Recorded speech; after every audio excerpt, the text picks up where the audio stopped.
Assalamu alaikum урматтуу Москвадан мекендештер. Амансыздарбы? Сиздер менен кайрадан эле Москвалар туугандар. Бүгүнкү күнгө 2 декабрь ишемби. Андыктан дем алыш күнүңүздөр ийгиликтүү өтсүн, жакшы өтсүн, көңүлдүү өтсүн. Сиздерге бир Сахарова боюнча көрүп турган студияда чоң бир подкаст уюштурайлы деп ушул видеону тартып атабыз. Андыктан негизи эле биздин Telegram группада, Москвалар Telegram группасында, андан сырткары WhatsApp'та Сахарова боюнча сурагандар өтө көп.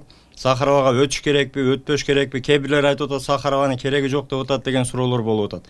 Негизи ушул Сахарова боюнча сиздер үчүн чоң бир сааттыкпы, 1,5-2 сааттыкпы кеңири подкаст тартабыз. Юристтерди, билген адамдарды алып келип буйруса, ошолорду сиздер берген суроолорго жооп табабыз. Андыктан ушул видеонун астына комментарийге сиздерди кызыктырган суроолорду сөзсүз жазып кетиңиздер.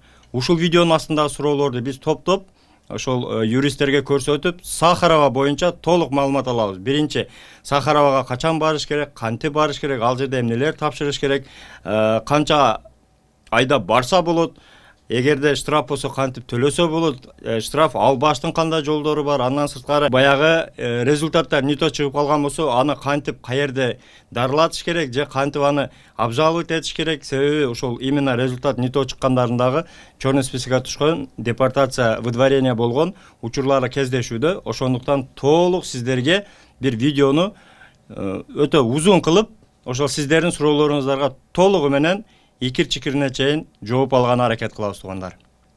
Анан экинчи жаңылык туугандар, бүгүн мына 2 декабрь буйруса жыл аяктап атат, өзүңүздөр билесиздер. Биринчиден азыр рейдтер башталат, ошол жылдын результатыга азыр иштегендер болот, кармоолор болот, документ текшерүүлөр көбөйөт. Ошондуктан абайлап жүрүңүздөр, документке так, өзүңүздөргө сак болуп жүрүңүздөр. Анан айта кетчү нерсе туугандар, өзүңүздөр билесиздер, 15 декабрга чейин гана документтер алынат.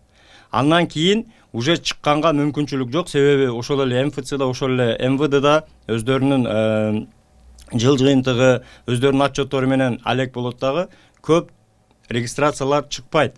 Андыктан 15ге чейин бир катар ошол колуңузда турган регистрациянын мөөнөтүн бир карап коюңуздар.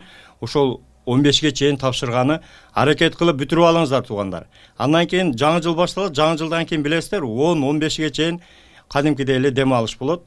Ошондуктан мөөнөт өтпөш үчүн документтерди тактап, мөөнөтүнө карап, туугандар, өзүңүздөргө жакшы документти кылып алып жүрүңүздөр.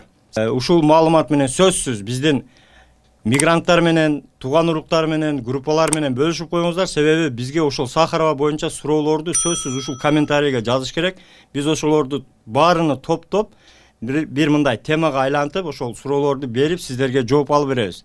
Билген адамдардан так маалымат кылып, жакшы бир видео даярдамакчыбыз. Андыктан аман болуңуздар. Эгерде чек ара маселеси болсо, анда Мухидинге кайрыла бересиздер.